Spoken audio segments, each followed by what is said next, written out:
The first knock came at 12:03 a.m. Harper had just dozed off on the couch, a blanket over her shoulders, the television still murmuring quietly with the static hum of late-night infomercials. The sound stirred her gently at first, like a branch brushing against the siding. But when the second knock followed precisely 5 seconds later, sharp and deliberate, she sat up straight, heartbeat thudding loud in her ears. She lived alone. A modest cabin at the edge of the woods, 2 miles from the nearest neighbor. She liked the quiet, the distance from the city's noise, the feeling of being wrapped in trees and wind.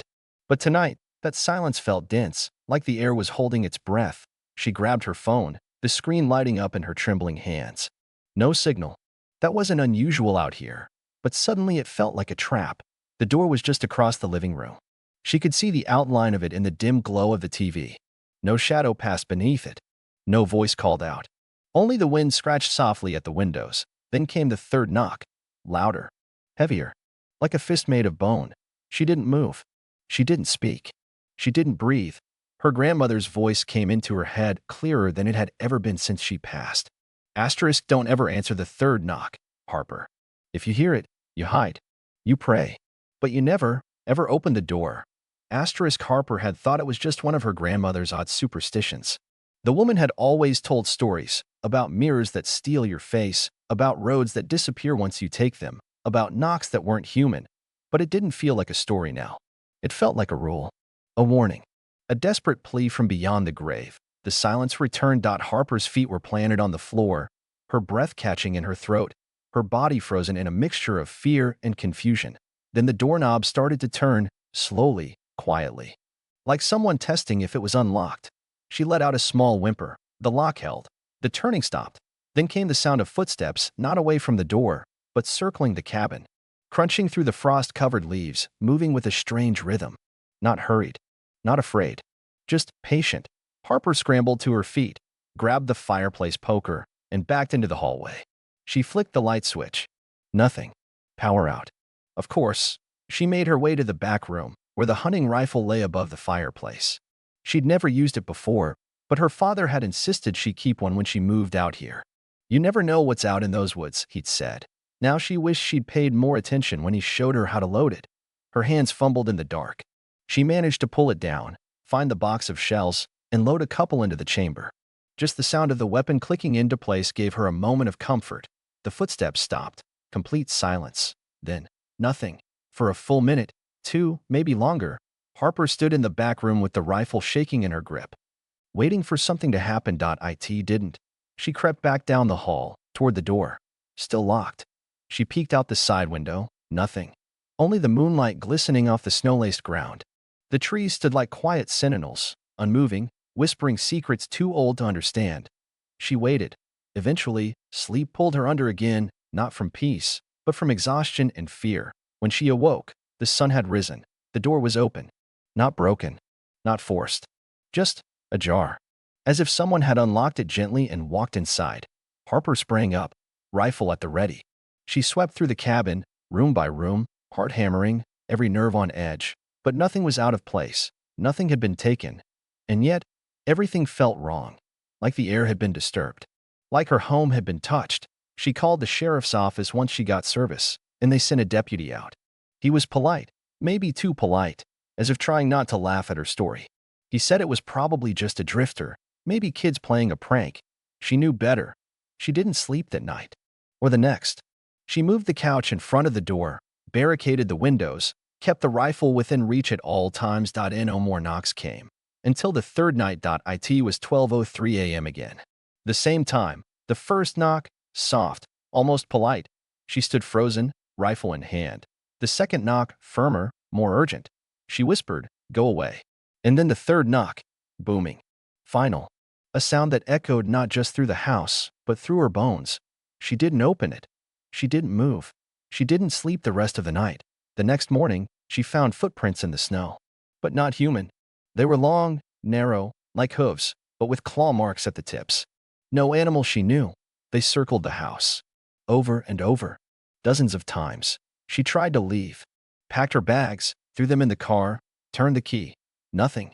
Battery drained. Despite being brand new. She called a tow service, but the call dropped halfway through. She tried again. This time the line was answered, but all she could hear was whispering. Hundreds of voices, speaking her name. That night, she didn't wait in the living room.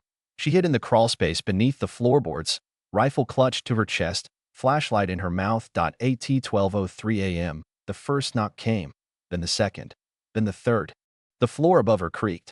Slow footsteps moved through the house. No door had opened. No glass had shattered. It had just come in.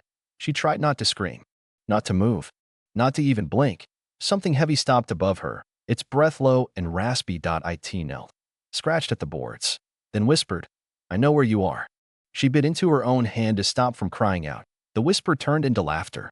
Dry, ancient, cruel, then silence. When morning came, she crawled out slowly. The floor was marked, long black streaks, like burn scars where the creature had walked. On the walls, symbols had been drawn in something dark and sticky. She didn't want to know what it was. In the mirror, her reflection didn't move. It stared back at her, but it didn't follow her movements. It just stood there, smiling. That was the moment she realized it had gotten in, not just into her home, but into her. Every night after that, it returned. Same time, same 3 knocks. Even when she moved out, even when she changed towns, states, countries, the knocks always followed. The first gentle, the second insistent, the third earth-shaking. She tried everything. Priests, witches, psychics, rituals. None of them helped. One psychic refused to enter her house, screaming, "You've let it see you." Another cried and said, "There's nothing I can do." You answered the third knock. Even if you didn't open the door, your soul did. She tried taking sleeping pills, staying in public places, lighting candles. Salt circles. It always came. She began seeing its reflection in water, in windows, in strangers' eyes. It never spoke again, just knocked. Every night. Once, in a moment of desperation, she shouted, "What do you want?" It wrote a message on the mirror the next morning. You. Harper hasn't been seen in years. Her cabin sits empty. But sometimes, hikers passing by claim they hear knocking. Once, twice. And if anyone answers the third knock, they disappear too. Like the boy last year, who joked about ghosts and dared to sleep in the cabin. They found his backpack, his phone, a recording on it. 12:03. A soft knock, then a second, and then the third, followed by screams, then silence. The phone recorded for 4 more hours. Nothing but static. Some say the cabin is cursed. Others say Harper made a deal she couldn't escape. But those who grew up near the forest all remember the same warning, passed down like an heirloom. Don't answer the third knock. Don't speak to it. Don't even look at the door. Because once you do, it sees you. And it never forgets. It waits. It watches. And it follows. Always. No matter where you run. Because the third knock is never just a knock. It's a promise. The promise lingered long after Harper vanished. Locals began whispering about her in half-spoken sentences, never finishing a thought. Like if they said too much, it might hear them. Her name became a bad omen. Children were warned not to speak it near the woods, especially after sundown. One boy did, once, taunted the dark trees with her name, called out to the shadows to come and find him. He was gone by morning. His shoes left behind, facing the cabin's broken steps. No footprints.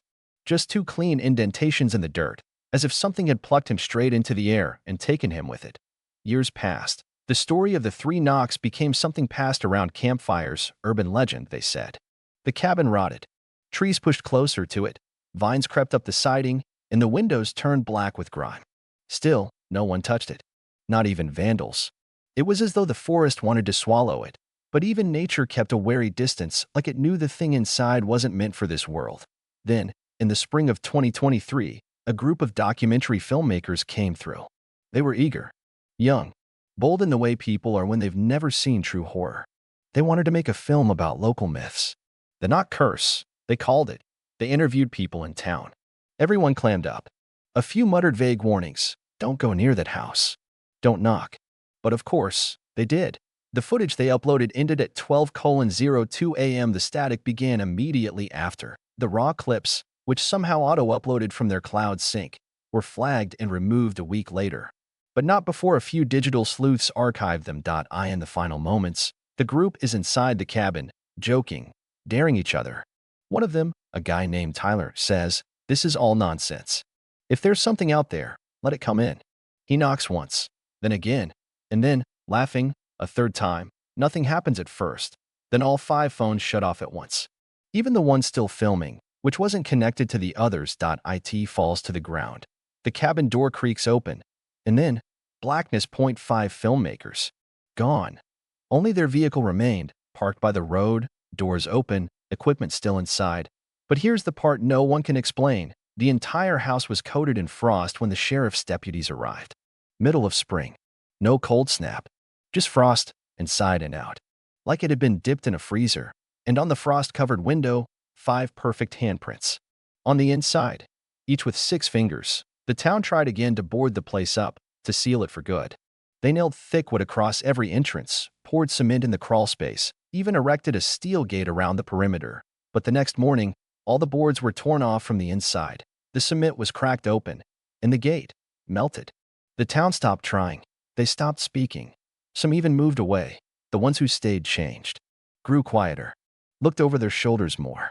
Kept their homes brightly lit all night. No one dared knock on a door. Even kids stopped playing knock-and-run games. Because by then, everyone knew. It wasn't just that one cabin anymore. The knocks had spread. One woman, Ellie, she lived across town. Nowhere near the woods. Heard it at her door one night. 3 distinct knocks. Always 3. She told her husband she thought it was the neighbor, maybe needing help. He opened the door. He didn't even have time to scream. He simply folded inward, like a paper puppet, and was dragged into the shadows. She ran. Left everything behind. Never went back. Now she lives in a city halfway across the country, sleeps with lights on, and keeps the television playing cartoons at night.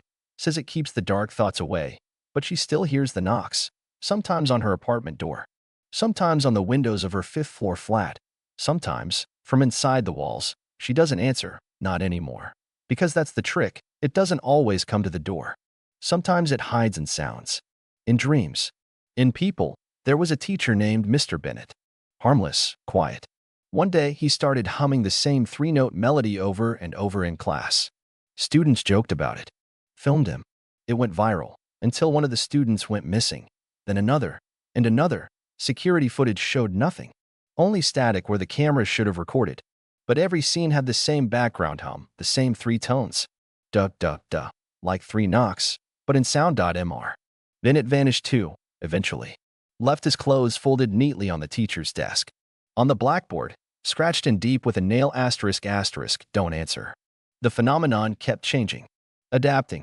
The knocks started appearing in dreams. One girl dreamed of standing in front of a darkened cabin. She heard the first knock behind her. When she turned, there was no one. Then the second knock, closer. The third one was inside her own chest. She woke up with her hands wrapped around her throat. When her parents found her, her eyes were pitch black. She didn't speak again for 3 years, and when she did, the first thing she said was, "It's still knocking." Experts were called. Psychiatrists. Occult researchers. Sound analysts. No one could explain it. One theory suggested that the knocks weren't physical. They were invites, tests, a threshold being crossed. That it wasn't the third knock that opened the door, but the acknowledgement of it. Once you heard it and believed in it, it knew it marked you, and you could never unhear it again. In rare cases, people reported hearing the third knock even after going deaf. One man who lost his hearing decades ago suddenly woke up screaming one night. Scribbled on his hospital wall in his own blood, "I heard it." He was dead before anyone entered the room. Heart exploded in his chest. No trauma. No cause. Only frost on the window beside him. In the middle of summer. By now, the myth had grown too large to contain. It was no longer a story. It was a contagion. A whisper passed from ear to ear. A shadow passed from dream to dream. Governments denied it. Officials laughed it off. But quietly, several towns were evacuated. Whole neighborhoods shut down. Declared unstable ground or toxic exposure zones. But the locals knew better. They heard the knocking, even through gas masks. Even over helicopter rotors. One pilot reported it over radio as he flew evacuees out. "I heard 3 sharp taps on the cabin door mid-flight. There is no door in this chopper." His radio went dead. They found the wreckage later, twisted into the trees like a child had crumpled. No survivors. But the wreckage was cold to the touch. So cold the rescue team suffered frostbite just trying to retrieve bodies. Only. There were no bodies, just 5 empty seats, and a single tape recorder, playing a loop ***knock. ***knock. Asterisk asterisk asterisk asterisk knock. Asterisk asterisk a pause, then a whisper. Asterisk asterisk, why did you answer? No one knows where it came from. Some say it's older than mankind.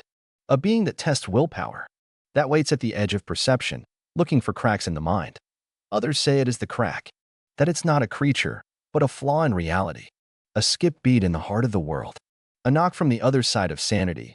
But all agree on one thing. It doesn't matter where you are. It doesn't matter how strong your doors are. If it finds you, it waits and knocks. Once, twice, 3 times. If you hear it, don't move, don't listen. Don't even breathe. And above all, asterisk asterisk, don't answer the third knock. Asterisk asterisk, because no matter what you think is waiting outside, it's already inside.